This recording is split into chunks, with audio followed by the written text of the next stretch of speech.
Shalom saudara-saudara. Pada saat ini kita akan mempelajari suatu hal lagi tentang penyesuaian suami istri dalam pernikahan yang sangat penting untuk kita ketahui. Sebelumnya mari saya ajak kita semua tundukkan kepala dahulu. Terima kasih Tuhan, kami akan belajar lagi Tuhan. Bagaimana menerapkan firman-Mu dalam kehidupan berkeluarga, dalam kehidupan suami istri. Beri kepada kami kecerdasan untuk mengerti apa yang Engkau inginkan daripada kami. Hadirlah di tengah-tengah kami Roh Kudus untuk mengajar kami. Dalam nama Tuhan Yesus Kristus kami berdoa ini. Amin.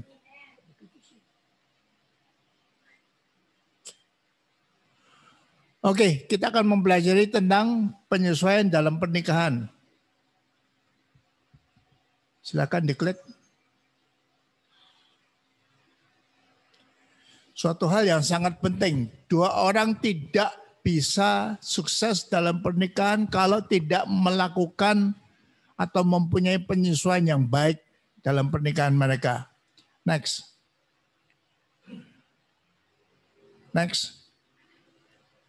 Nah, kita melihat di dalam Kejadian pasal yang kedua, ayat yang ke-18, bahwa Tuhan Allah berfirman tidak baik. Waktu Allah menciptakan jagat raya dan termasuk segala dunia binatang, tanaman, Allah selalu mengatakan baik. Tapi waktu dia menciptakan manusia, setelah itu dia berfirman tidak baik. Apa tidak baiknya? Tidak baik kalau manusia itu seorang diri saja. Aku akan menjadikan penolong baginya yang sepadan dengan dia. Itu sebabnya Allah memberikan pada Adam itu seorang wanita, Hawa, yang merupakan pasangan yang sepadan, yang baik, tepat, dan cocok untuk saling melengkapi menurut Allah. Next. Nah, cocok dan saling melengkapi. Saudara lihat gambar di kanan itu anak kunci dan kuncinya atau gemboknya kalau dalam di Jawa mengatakan gembok. Nah, sangat berbeda, bentuknya sangat berbeda. Satu kecil, ringan, enteng, satunya berat, tebal, gemuk. Tapi keduanya supaya bisa berfungsi dengan baik harus cocok, harus sepadan, harus sesuai. Sudah lihat supaya bisa dalam gambar bawah itu supaya kuncinya bisa masuk dan diputar dan terbuka atau tertutup kuncinya itu. Tapi ini tidak bisa dilakukan dengan suatu benda yang sangat berbeda. Yang tadi kan diharapkan satu kunci yang kecil aja. Tapi misalkan palu tidak bisa dicocok-cocokkan dengan kunci itu. Dengan gembok itu tidak bisa saling melengkapi. Hanya kunci yang kecil itu aja yang bisa cocok dengan gembok atau kunci yang besar itu. Tapi kalau misalkan kunci kita mau supaya kalau hilang tidak berfungsi lagi, makanya kita bisa bikin kunci serep, kunci yang kedua. Nah, untuk itu apa yang harus dilakukan? Kalau kita pergi ke tukang kunci, memang ada gambar kuncinya, tapi masih belum di slap, belum dipotong. Untuk itu kuncinya itu harus disesuaikan dengan kunci aslinya, dipotong sesuai dengan bentuknya kunci aslinya. Jadi ada penyesuaian, harus disesuaikan. Jadi si anak kunci itu harus disesuaikan dengan lubang di dalam induk kuncinya itu. Dan itu merupakan proses tentunya kalau si anak kunci itu bisa berteriak-teriak kesakitan, dia akan kesakitan karena dipotong oleh mesin pemotongnya itu. Tapi itu tidak bisa terjadi dengan palu itu. Palu yang walaupun gede itu tidak bisa disesuaikan dengan lubang untuk anak kunci itu. Jadi hanya yang tertentu aja yang bisa. Anak kunci aja yang bisa. Walaupun sebelum dimasukkan alat potongnya tidak bisa berfungsi juga. Harus diproses, dipotong dahulu yang menyakitkan bagi anak kunci itu. Next. Nah, proses ini menyakitkan. Menuju keharmonisan ada proses yang menyakitkan. Namun dalam Kristus kita menerima rohnya yang akan membantu kita dalam proses penyesuaian. Walaupun pada waktu berpacaran, cowok dan cewek itu merasa kami sangat cocok, kami sangat pas ini. Kalau menikah pasti akan bahagia. Misalkan dua-duanya cantik dan ganteng. Dua-duanya ada uangnya. Dua-duanya punya kerjaan yang baik. Tapi begitu menikah, seperti kita melihat di televisi ya, banyak bintang-bintang film yang sukses, yang kaya, cantik dan ganteng. Tapi pernikahannya hanya 3 tahun, 4 tahun, 5 tahun sudah cerai. Kenapa? Karena dalam proses yang menyakitkan ini, proses penyesuaian ini mereka tidak mau sungguh-sungguh menyesuaikan diri. Tidak mau ikut proses yang menyakitkan ini. Ini harus dialami oleh semua pernikahan. Tidak ada pernikahan yang tidak perlu mengalami proses ini, proses penyesuaian ini. Ada pepatah yang mengatakan, asam di gunung, ikan di laut, bertemu dalam belanga. Dan di bawah olahan koki yang bagus, yang pandai, tentunya jadi masakan yang enak sekali. Nah, kenapa asam di gunung? Ya, di gunung suasananya gimana? Dingin, sejuk, kering. Tapi kalau ikan yang di laut, tentunya panas, basah. Tapi walaupun dua benda itu, ikan dan asamnya itu sangat berbeda lingkungannya, sangat berbeda kebiasaannya, sangat berbeda latar belakangnya. Tapi oleh seorang koki yang baik bisa disesuaikan menjadi masakan yang enak. Demikian juga seorang pria dan seorang wanita, mungkin satunya dari Jakarta, satunya dari Pangkal Pinang, latar belakangnya berbeda, keluarganya berbeda, mungkin sukunya berbeda. Untuk masuk dalam pernikahan yang harmonis, kedua-duanya harus menyesuaikan diri. Dan proses itu bisa menyakitkan, tapi harus dilalui. Kalau tidak dilalui, nanti dua-duanya tidak mau mengalami proses yang menyakitkan untuk penyesuaian ini, akan gagal pernikahan mereka juga. Next. Dalam proses penyesuaian ada banyak faktor yang bisa menyebabkan bahagia maupun kurang bahagia. Walaupun pada waktu berpacaran rasanya cocok sekali, wah kalau kita nikah pasti bahagia. Tapi nanti masuk dalam pernikahan akan tahu ada faktor-faktor lain, proses, ada banyak faktor lain yang bisa menyebabkan kurang bahagia. Dan jikalau pria dan wanita itu yang sekarang sudah menjadi suami istri tidak mau menyesuaikan diri, akan bubar, akan berantakan, akan pecah, akan gagal pernikahan mereka. Untuk menjadi seperti dalam gambar itu, suami istri mempunyai 2 anak, itu penyesuaiannya luar biasa itu. Supaya mereka sukses, berhasil, bahagia dalam pernikahan, itu prosesnya luar biasa, banyak. Tolong perhatikan. Oke, next. Nah, apa itu gambaran proses penyesuaian? Saya gambarkan dengan 2 garis ini. Satu yang horizontal, garis 0. Satunya garis vertikal, sebelah kiri itu.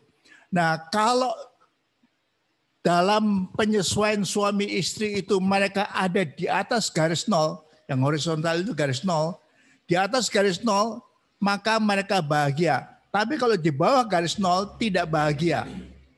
Nah, kalau tinggi jauh di atas garis horizontalnya itu misalkan titik A, itu kebahagiaan suami dan istri itu luar biasa, bahagia sekali. Tapi kalau mereka itu hanya garis B, memang ada kebahagiaan tapi kebahagiaannya cuma sedikit. Nah, sebaliknya kalau mereka itu di bawah garis 0 itu tidak bahagia. Dalam proses penyesuaian mereka ternyata mereka di bawah garis 0. Seperti titik C. Mereka tidak bahagia walaupun tidak bahagianya cuma sedikit. Tapi kalau mereka itu dalam prosesnya itu mencapai titik D, artinya ketidakbahagiaannya besar, cenderung mereka itu akan selingkuh, konflik terus, bahkan juga perceraian terjadi. Jadi dalam hubungan suami istri melihat gambar grafik ini, suami dan istri harus mengusahakan dalam hubungan mereka itu, penyesuaian mereka itu sampai mencapai titik A itu. Yang tinggi, jauh di atas garis nol. Dengan demikian mereka bahagia, tapi bahagianya bukan bahagia sedikit, bahagianya luar biasa. Hubungan mereka akan kokoh, pernikahan mereka akan bahagia. Next. Nah, jadi kalau di atas garis nol ada keserasian yang dikehendaki Allah. Mereka menyesuaikan diri dan serasi. Dan tampak kalau orang bahagia itu apa? Banyak emosi positif.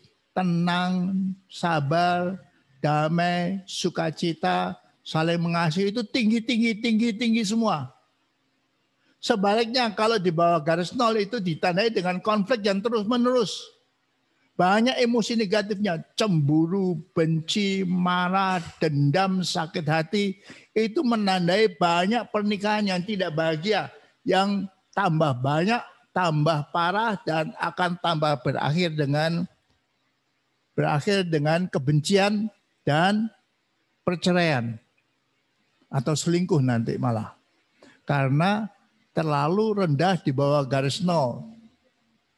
Next.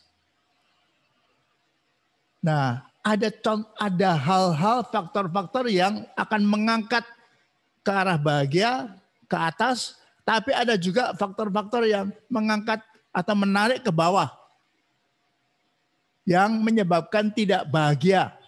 Jadi cenderung negatif dan cenderung positif. Nah, contohnya, ini hanya contoh ya, contoh perbedaan antara suami dan istri yang bisa atau cenderung menuju negatif, yaitu perbedaan pendidikan misalkan, perbedaan kebiasaan, perbedaan sosial ekonomi, latar belakang sosial ekonomi mereka, perbedaan bangsa atau suku bangsa, perbedaan tujuan hidup, dan yang paling besar bahkan dilarang dalam Alkitab adalah perbedaan iman, perbedaan agama. Kita bahas ini satu persatu. Next. Hal-hal yang dapat menimbulkan konflik dalam keluarga tadi itu ya, pendidikan, kebiasaan, sosial ekonomi, bangsa, suku bangsa, tujuan hidup, dan yang paling besar itu agama. Next, yang menyebabkan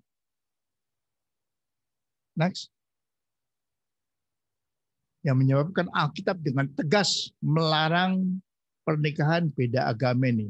Silakan teman-teman masing-masing baca satu perikop, Keluaran 34 ayat 16. Silakan. Yang lain nanti bergantian ya.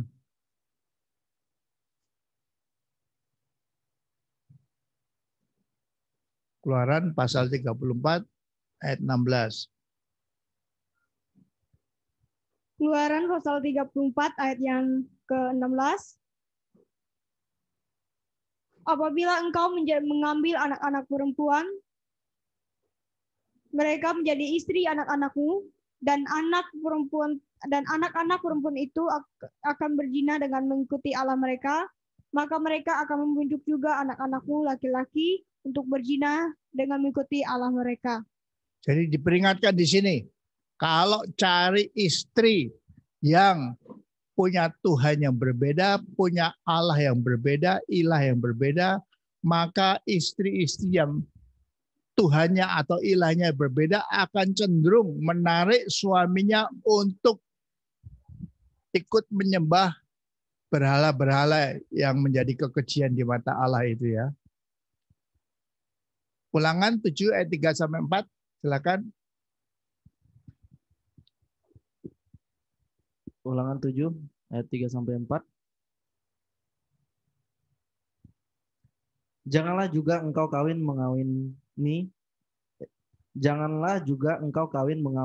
dengan mereka anakmu perempuan, janganlah kau berikan kepada anak laki-laki mereka, ataupun anak perempuan mereka jangan kau ambil bagi anakmu laki-laki.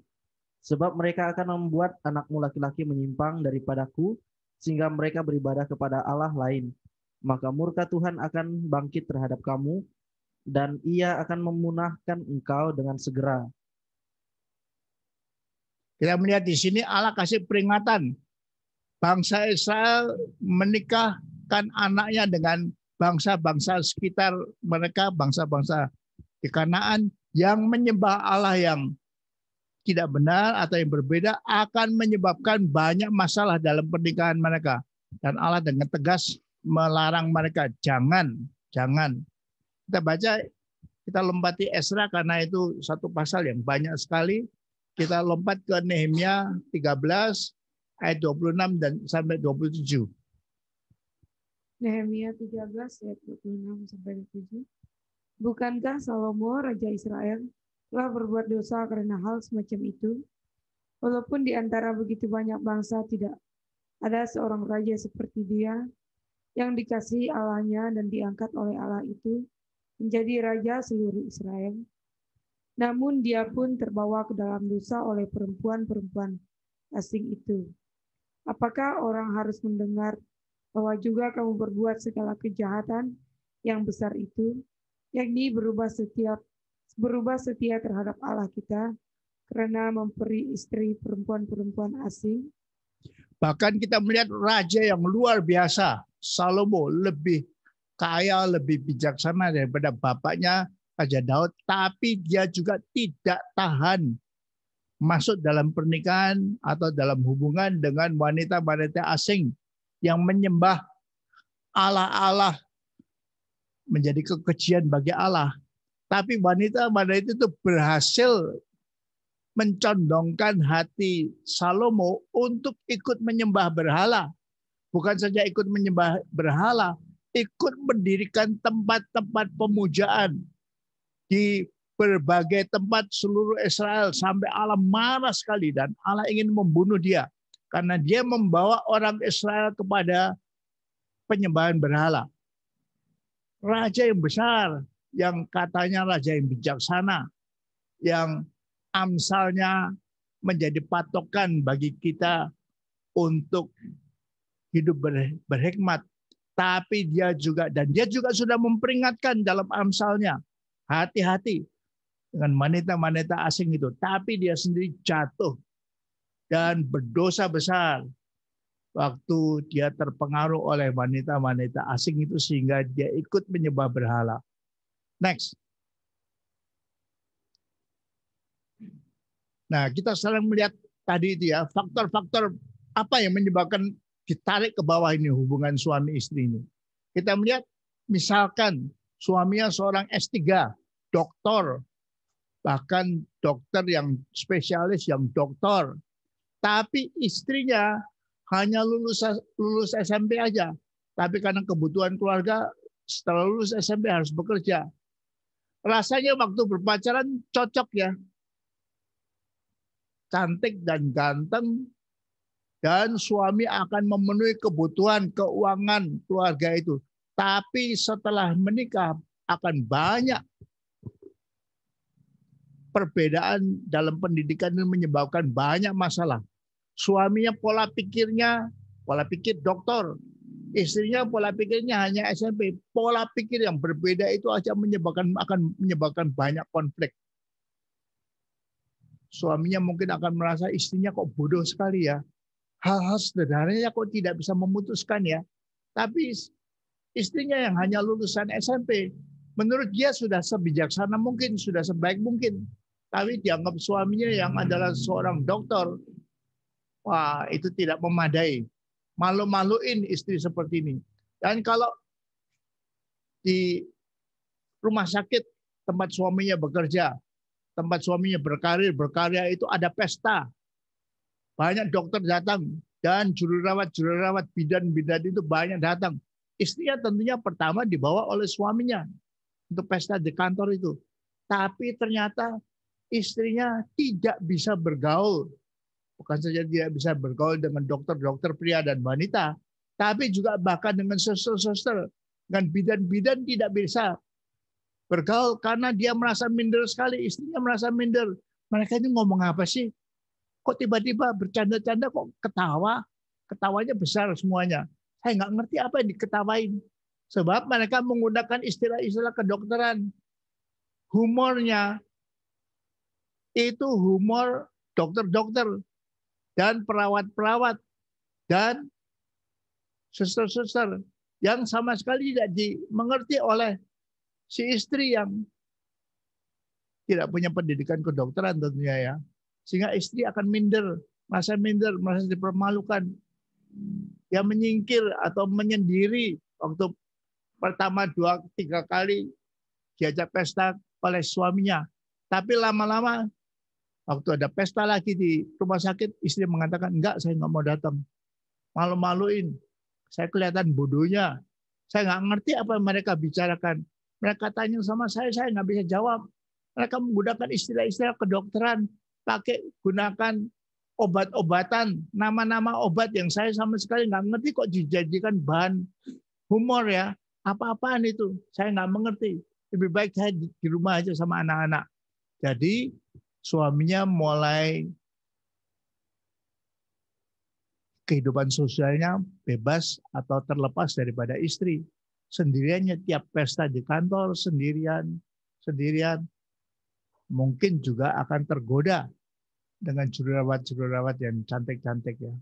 Karena istrinya tidak bisa mengimbanginya.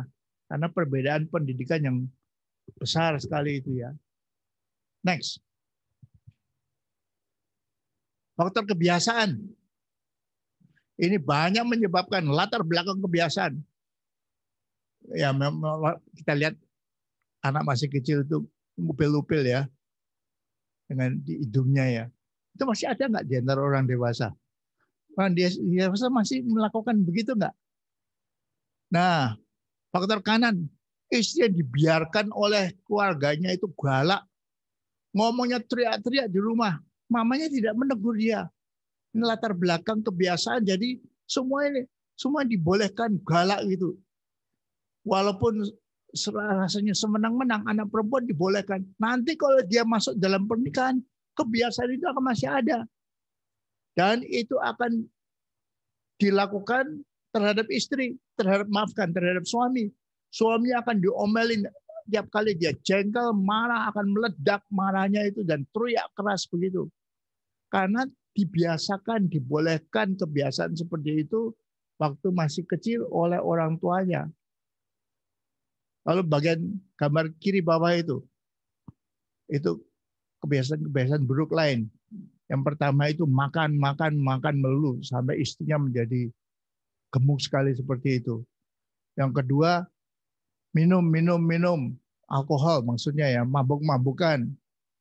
Yang ketiga laki yang perokok mungkin tambah ganja. Yang keempat narkoba. Suami atau istrinya tahan nggak punya suami atau istri yang terlalu gemuk, gembrot, kata kasarnya ya, atau suami yang sering pulang mabuk, pukulin, kalau mabuk mukulin, atau sehari-hari merokok terus sampai semuanya tertular, bahkan istri dan anak-anak tidak merokok ikut-ikut kena penyakitnya karena menghisap rokok bekas atau asap rokok bekas dari suaminya itu. Suami sendiri kena paru-parunya. Atau narkoba. Wah, uangnya bisa habis ini. Uang keluarga bisa habis. Keluarga bisa jatuh dalam kemiskinan. Karena kebiasaan latar belakang kebiasaan buruk itu. Waktu masih kecil dibolehkan oleh orang tuanya. Hidup bebas seperti itu. Atau yang di tengah, bawah di tengah itu ya. Dibolehkan untuk selingkuh. Istri dibolehkan main-main dengan lelaki, dan tentunya lebih banyak laki-laki dibolehkan pergi ke kompleks BTS sehingga terbiasa untuk selingkuh. Dan nanti dalam pernikahan akan parah nanti. Gambar kanan bawah itu, gimana istri melihat suaminya jam 10 atau jam 9 pagi, jam 10 masih tidur begitu aja, malasnya luar biasa. Sama sekali tidak Tidak menarik ya gambaran seperti itu ya. Tapi banyak suami-suami punya kebiasaan seperti ini ya. Ini latar belakang kebiasaan yang menyebabkan suami istri itu berantem banyak, konflik banyak. Kalau tidak diselesaikan, tidak bisa diselesaikan, tidak ada penyesuaian. Terutama yang kebiasaan-kebiasaan buruk seperti narkoba, merokok, dan mabuk-mabukan, itu susah sekali menghilangkannya. Dan masuk dalam pernikahan itu akan menjadi sumber konflik yang besar, yang susah diatasi oleh suami istri ini. Next. Konflik lain adalah sosial ekonomi. Saudara lihat, sebelah kiri itu, wah, keluarga kaya. Papanya bahkan punya pesawat pribadi. Anak dan istrinya menikmati terbang kemana-mana. Tapi nanti anak perempuan itu nikah dengan seorang suami yang dari keluarga miskin. Gambar kanan itu. Anak laki itu nanti kalau sudah besar, mau mencoba menikah dengan anak perempuan dari gambar kiri. Wah, itu konfliknya berat. Karena pandangan mereka tentang uang berbeda. Pandangan tentang apa yang boleh dan tidak boleh dipakai, dibeli, itu susah. Itu menyebabkan berantem banyak. Si anak laki sudah terbiasa hidup di gubuk. Pemakaian uang tidak terkontrol atau tidak ada uang. Pelit sekali. Karena kemiskinan. Sedangkan anak perempuan istrinya dari keluarga yang kaya itu royal sekali. Belanjaan tiap bulannya mungkin puluhan juta. Suami yang dari keluarga yang sosial ekonominya miskin itu tentunya tidak bisa mengerti. Kenapa seorang memboroskan uang begitu banyak? Uang kan sangat berharga. Karena bagi dia itu uang itu sulit didapat. Tapi bagi istrinya yang anaknya orang kaya, konglomerat begitu, tidak ada masalah pemakaian uang. Tiap kali pulang mau panggil taksi, taksinya yang mewah, bukan taksi yang biasa, taksi yang mewah. Karena sudah dibiasakan begitu. Anak dari keluarga kaya. Dan ini akan menimbulkan konflik. Konflik antara suami istri karena perbedaan sosial ekonomi. Next. Perbedaan lain adalah pernikahan antar bangsa, antar etnis. Gambar kiri itu. Orang kulit hitam dengan orang Asia. Gampang nggak penyesuaiannya? Atau gambar kanan, wanita Asia dengan cowok bule. Gampang nggak itu pernikahannya? Mungkin yang kanan lebih gampang daripada yang kiri. Sama seperti di Indonesia aja. Seorang Chinese dari Jakarta mau menikah dengan seorang wanita dari Papua. Wah, itu bisa konflik berat itu. Karena nilai-nilainya sangat berbeda. Ini menyebabkan pernikahan antar bangsa dan etnis itu banyak korbannya. Banyak yang tidak berhasil. Walaupun di antara orang-orang yang levelnya sosialnya, sosial ekonomi tinggi. Misalkan bintang film dengan orang kaya. Bahkan bintang film wanita Indonesia yang menikah dengan cowok bule yang kaya dari Amerika atau dari Aussie, itu dalam pernikahan mereka banyak setelah punya 1-2 anak cerai. Lalu perebutan anak, anaknya dibawa ke Aussie atau ke Amerika atau anaknya tetap di Jakarta, di Tangerang. Itu konfliknya akan berat karena pernikahan antar bangsa atau antar etnis ini. Perbedaan suku. Di Indonesia yang banyak suku itu. Ada suku-suku yang konfliknya akan berat karena latar belakang budaya, cara pikir, pola pikir, nilai-nilainya sangat berbeda. Kalau sama-sama misalkan orang Chinese dari Tangerang dengan orang Chinese dari Jakarta, ada perbedaan juga, tapi nggak banyak. Orang Chinese dari Surabaya menikah dengan orang Chinese dari Batam, mungkin nggak banyak perbedaannya. Tapi kalau sukunya berbeda dan latar belakang budayanya sangat berbeda, itu akan banyak menimbulkan konflik. Dan ini menarik dalam tadi grafik itu menarik turun ke bawah, menarik turun ke bawah, menarik turun ke bawah, menarik turun ke bawah. Next. Bagaimana dengan pasangan yang tidak seiman? Kita lihat, satunya itu kalungnya ada salibnya, satunya kalungnya entah apa itu. Kita lihat larangan untuk menikah dengan orang yang tidak bertuhankan Kristus seperti dalam perjanjian lama masih berlaku sampai sekarang. Di hadapan Allah nilai keselamatan kekal jauh lebih tinggi daripada seluruh isi dunia. Silakan salah seorang baca Matius 16 ayat 26. Juga yang berikutnya 1 Korintus 7 ayat 15. Begitu kuatnya kebenaran ini sehingga Allah dalam firman-Nya mengizinkan, saudara perhatikan kata Allah mengizinkan perceraian bagi pernikahan yang mengancam keselamatan seseorang. Lalu kemudian saudara yang tadi 1 Korintus 7:15 itu baca juga ayat 12 sampai 16 yang Matius, lalu 2 Korintus 6 ayat 14 dan 15 dan 1 Korintus 7 ayat 39. Silakan dibagi satu-satu. Silakan. Matius pasal 6 ayat yang ke 16.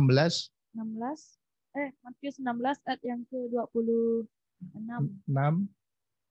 Apa gunanya seorang memperoleh seluruh dunia tetapi kehilangan nyawanya? Dan apakah yang dapat diberikannya sebagai ganti nyawanya? Jadi apa gunanya? Aduh, asik ya saya orang Kristen ya. Saya dapat cowok yang cantik atau cowok yang cakep atau cewek yang cantik, waduh asik ya saya nikah sama dia ya.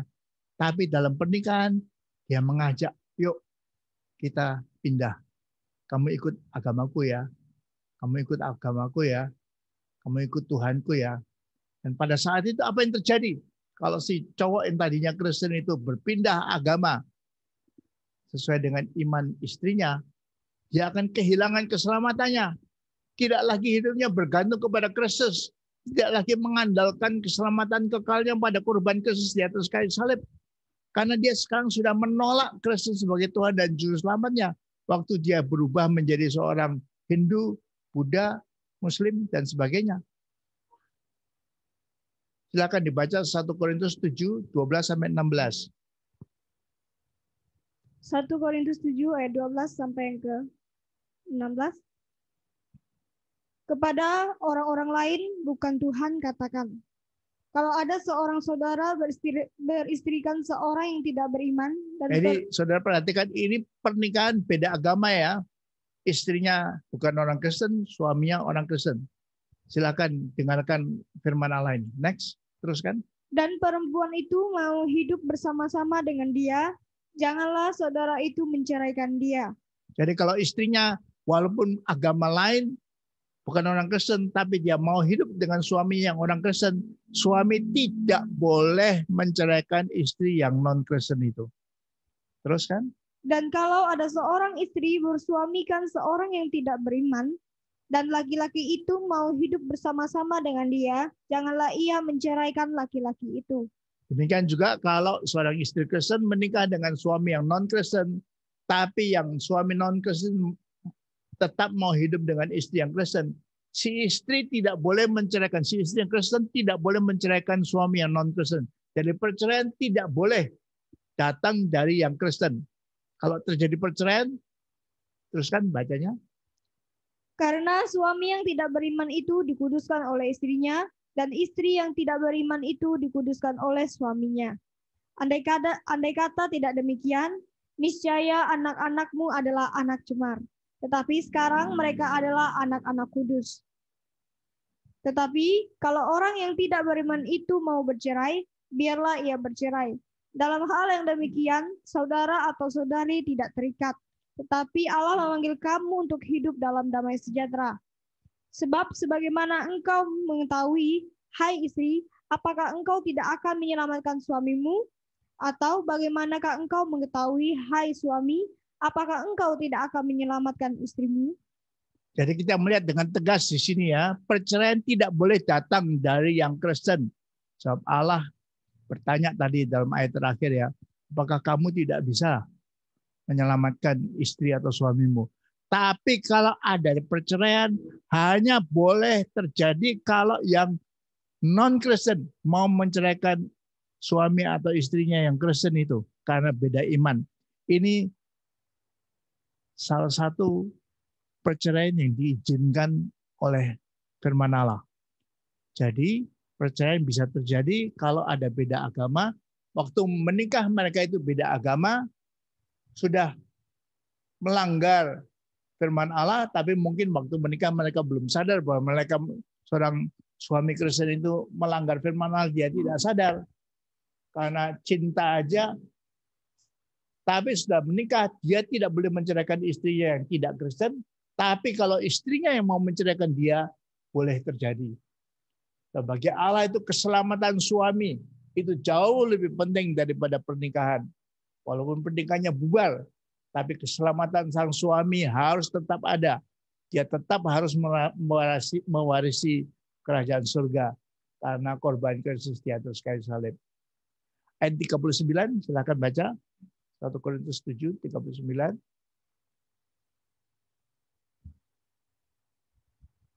Atau yang lebih dulu ada yang sudah siap dengan 2 Korintus 6, 14 dan 15. Ini larangan keras ya untuk menikah dengan orang yang tidak seiman. Silakan.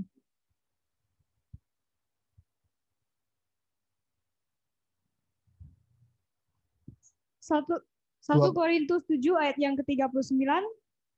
Istri terikat selama suaminya hidup. Kalau suaminya telah meninggal, ia bebas untuk kawin dengan siapa saja yang dikehendakinya, asal orang itu adalah seorang yang percaya. Jadi bahkan dalam pernikahan kedua pun Allah menetapkan hanya boleh dengan orang yang sesama Kristen. Jadi tidak boleh dengan orang dari agama atau iman lain. Silakan 2 Korintus 6, 14 dan 15. Ini larangannya ya, menikah dengan orang dari lain agama. 6 ayat 14 sampai 15. Janganlah kamu merupakan pasangan yang tidak seimbang dengan orang-orang yang tak percaya, sebab persamaan apakah yang terdapat antara kebenaran dan kedurhakaan? Atau bagaimanakah terang dapat bersatu dengan gelap?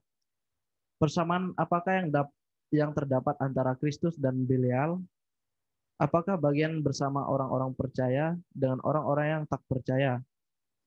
Jadi kita melihat di sini Allah sudah tahu konfliknya itu akan berat sekali kalau terjadi pernikahan lain agama dengan orang yang tidak seiman.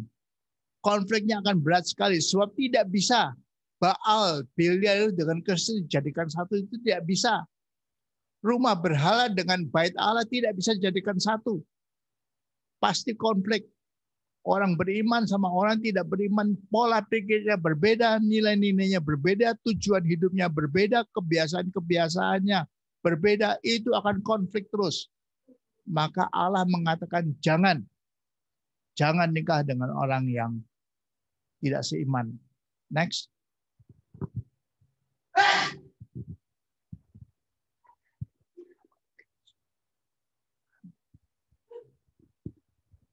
Lihat ini, orang Kristen. Tahan seorang istri Kristen menikah dengan suami yang di tengah itu agama apa? Muslim.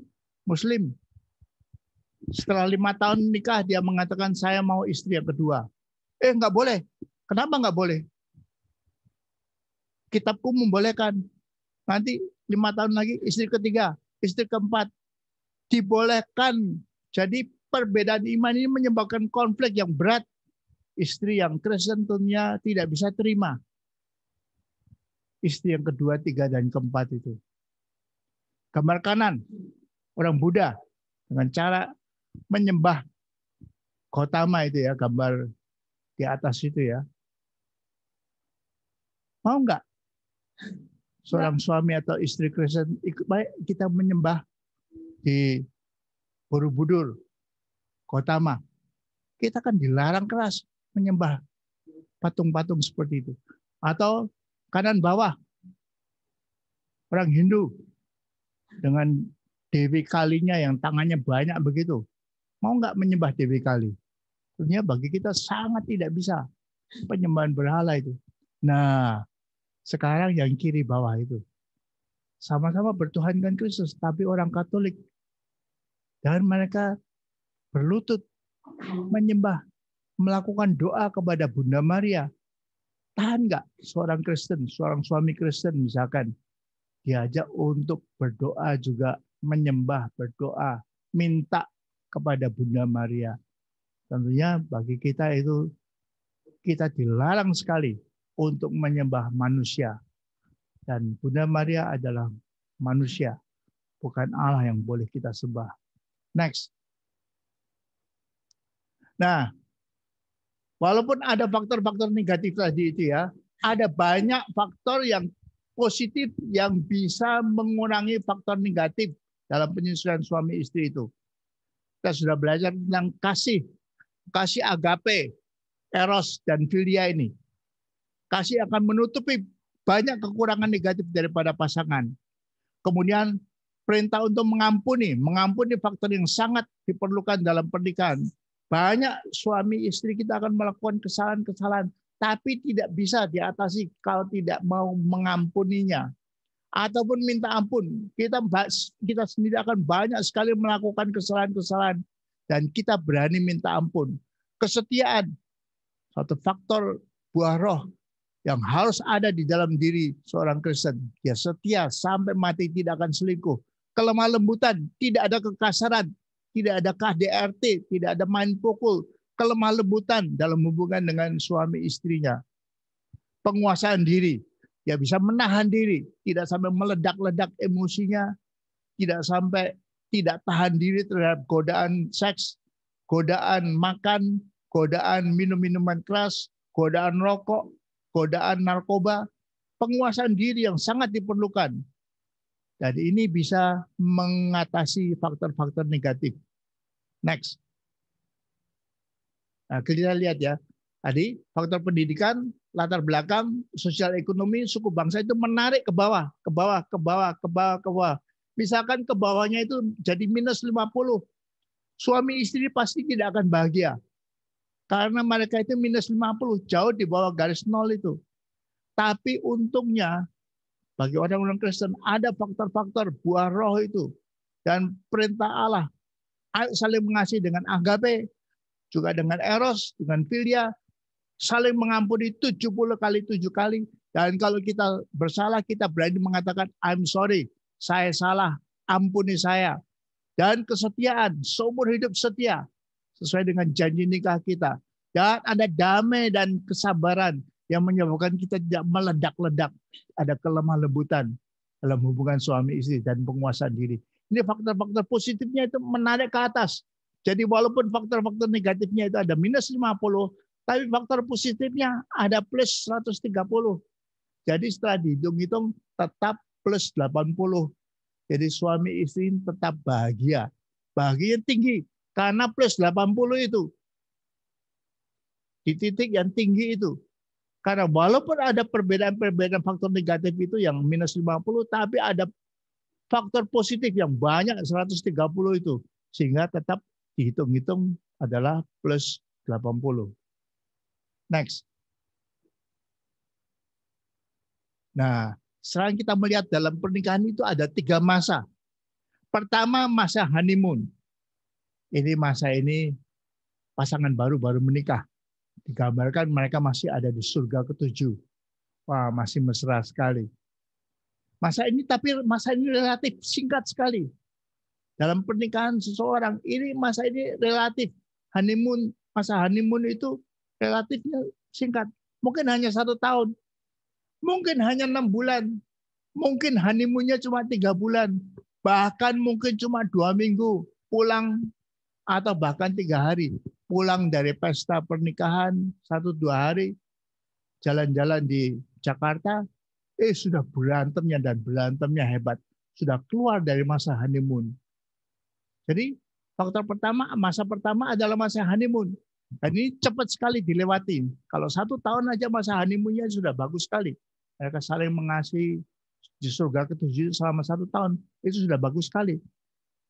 Sebab setelah itu mereka memasuki masa berikutnya. Next. Ini adalah masa konflik yang digambarkan dengan masa delusi dan fase delusi dan fase putus asa. Kita melihat di sini saling berantem. Suami istri itu sering banyak konfliknya. Saling konfliknya banyak. Teriak-teriak. Mungkin dengan kekerasan fisik. Seperti istri yang bisa karate begitu ya. Dia tendang suami ya. Istri yang biasanya menyediakan tangan yang seperti mouse begitu ya. Siap untuk jitak suaminya ya.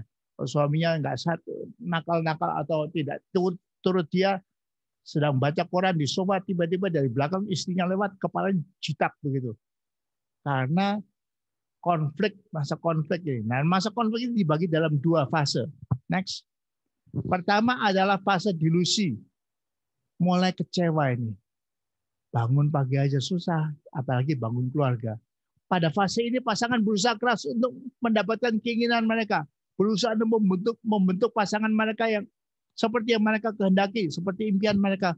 Kamu jadi istri kok nggak bisa bangun pagi-pagi sih? Kamu jadi suami kok males sekali, kerjanya kok ogah-ogahannya. Mana kita bisa hidup bahagia kalau uangnya itu sedikit? Kamu sering nggak bisa ngontrol diri, marahnya di kantor, berantem terus. Kenapa kamu begini sih? Jadi kita ngomel-ngomel berusaha membentuk pasangan kita supaya lebih sabar, lebih bertanggung jawab, kerja baik, cari uang baik, tapi ini tidak menyelesaikan. Ternyata ini hanya fase delusi aja, menjadi kecewa. Next, mereka menjadi masuk dalam fase putus asa. Nah udah nggak bisa ini. Sebaiknya memang kita cerai aja. Mungkin sudah 5 tahun nikah, kok sakit terus ya. Pernikahan saya ini kok gagal ya. Jangan-jangan saya salah pilih ini ya.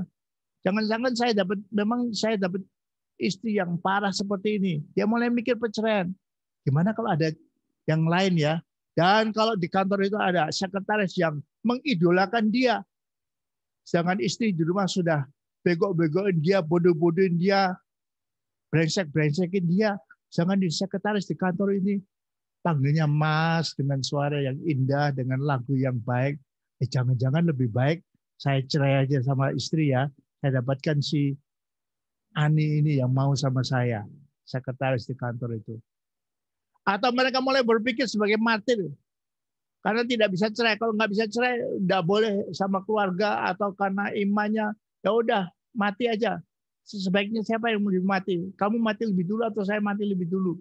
Daripada sakit seperti ini nggak tahan ya. Dan masa fase putus asa ini bisa singkat kalau pasangannya cepat sekali menuju fase ketiga atau masa ketiga, masa dewasa.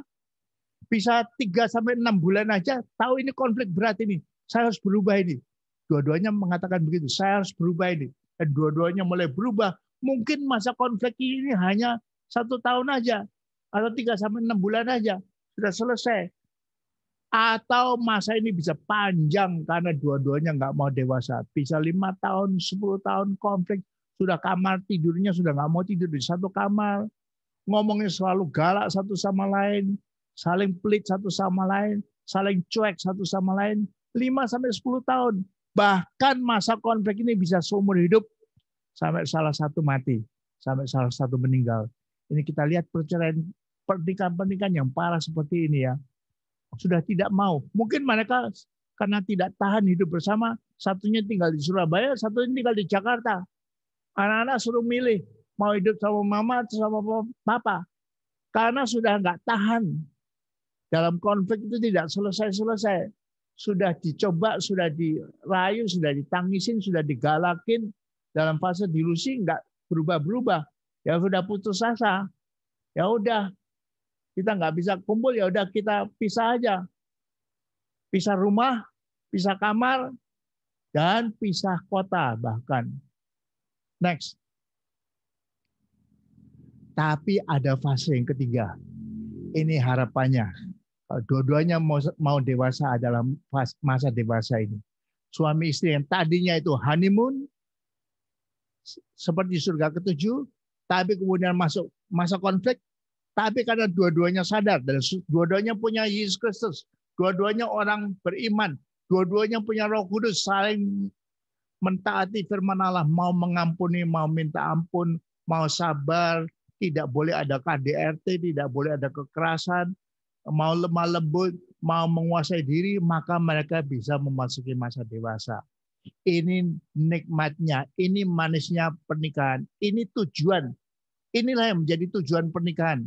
Meskipun mereka tahu sedalam-dalamnya, bukan kita tutup mata, tapi kita tahu sedalam-dalam, buka mata dua-duanya, kita tahu sedalam-dalamnya semua kekurangan dan kelebihan pasangan. Masing-masing sudah tahu. Next. Sudah tahu itu kekurangannya. Tidak disembunyikan.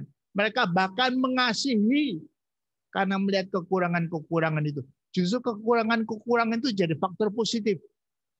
Ini suami istri yang harmonis, yang langgeng. Karena mereka cepat sekali berusaha memasuki masa dewasa dan dengan pertolongan Roh Kudus bisa. Ada seorang istri yang sudah meninggal suaminya. Waktu dia ditanya kesan tentang suaminya, apa yang menarik dari suaminya? Suaminya itu kalau tertawa terbahak-bahak itu, maafkan ya, sampai terkentut-kentut ya, sampai buang angin ya. Tapi justru itu bikin istrinya itu sayang sekali dengan suami yang seperti ini. Seorang suami, saya senang sekali tengah malam tidur itu tiba-tiba saya dengar istri saya menggigol, ngomong-ngomong. Mungkin karena mimpi atau apa menggigol. Saya bangunkan dia, saya peluk dia. Tapi gigolnya istri itu tidak menyebabkan kebencian atau sebelnya suami. Justru itu dia mengasihi istrinya lebih. Karena menggigol itu kalau tidur. Atau kalau makan itu ngomongnya, makannya terlalu keras suaranya. Kalau makan seperti itu. Tapi itu ya pertama mungkin ditegur. Tapi tidak bisa berubah, ya akhirnya diterima, dikasih malahan. Jadi ini masa yang indah dan ini tujuan pernikahan itu seperti ini. Setelah mengalami penyesuaian di masa konflik, bisa mengatasinya dengan baik, maka mereka memasuki masa dewasa. Dan ini masa harmonis dan bahagia diharapkan sampai seumur pernikahan itu, sampai salah satunya meninggal. Tuhan memberkati saudara-saudara, saya ajak kita semua tundukkan kepala. Tuhan, kami sudah mengerti kehendak-Mu Tuhan. Kami sudah tahu Tuhan, apa yang Kau inginkan dalam kehidupan pernikahan kami. Kami harus berubah Tuhan. Kami harus sungguh-sungguh menampilkan buah-buah roh yang luar biasa. Kami mengasihi, kami setia, kami lemah lembut Tuhan. Kami bisa menguasai diri, kami penuh dengan sukacita dan sebagainya Tuhan. Anugerah-Mu menyertai kami Tuhan.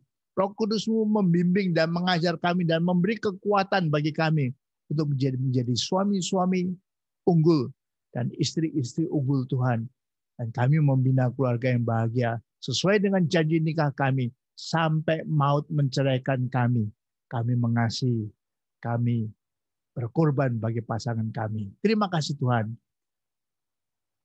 Dengarkanlah doa kami, karena kami tidak bisa hidup dengan kekuatan sendiri. Hanya melalui pertolongan-Mu saja. Dalam nama Tuhan Yesus Kristus kami naikkan doa kami Tuhan. Amin.